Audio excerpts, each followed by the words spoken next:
আসসালামু আলাইকুম। ওয়ালাইকুম সালাম। মামা পরিচিত, আমি মোহাম্মদ সোহেল। জি। আপনার নাম কি মামা? রফিক। রফিক মামা। রফিক মামার জেলা কোন জায়গায়? কিশোরগঞ্জ। কিশোরগঞ্জ। জায়গা আলহামদুলিল্লাহ মামা।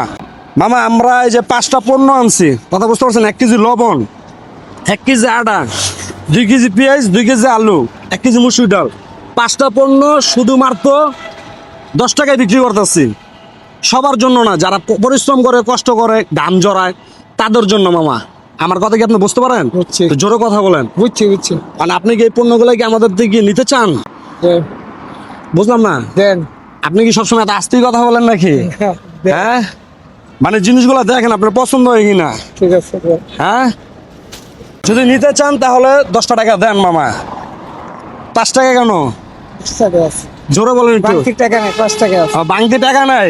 আর যাক, না থাকলে তার কিছু করার নাই। যেহেতু আপনার কাছে 5 টাকা আছে, 5 টাকাই বিক্রি করলাম। কখনো কি এত আইটেম 5 টাকাতে কিনছেন? তো কথা বলে কি সমস্যা না, আমার না, সাথে? কখনো কি? না।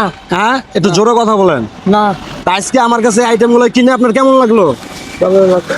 বুঝলাম না। ভালোই লাগলো। ভালো লাগছে মামা। আমরা কিন্তু সবার কাছে বিক্রি করি না, কথা বুঝতে পারছেন? ঠিক আছে। সবার কাছে না, যারা পরিশ্রম করে আপনার মতন গাম জড়া, তাদের কাছে বিক্রি করি মামা। ঠিক আছে। মোটামুটি তো আপনার উপকার হয়েছে। ঠিক আছে। যাক মামা, বুঝতে পারছি মামা। ভালো থাকবেন, নিজের প্রতি খেয়াল রাখবেন। ধন্যবাদ। আসসালামু আলাইকুম। ওয়ালাইকুম সালাম। আপনারা দর্শক বন্ধুরা একটু লাইক, একটা কমেন্ট, একটা শেয়ার, আর কিছু চাই না। ধন্যবাদ।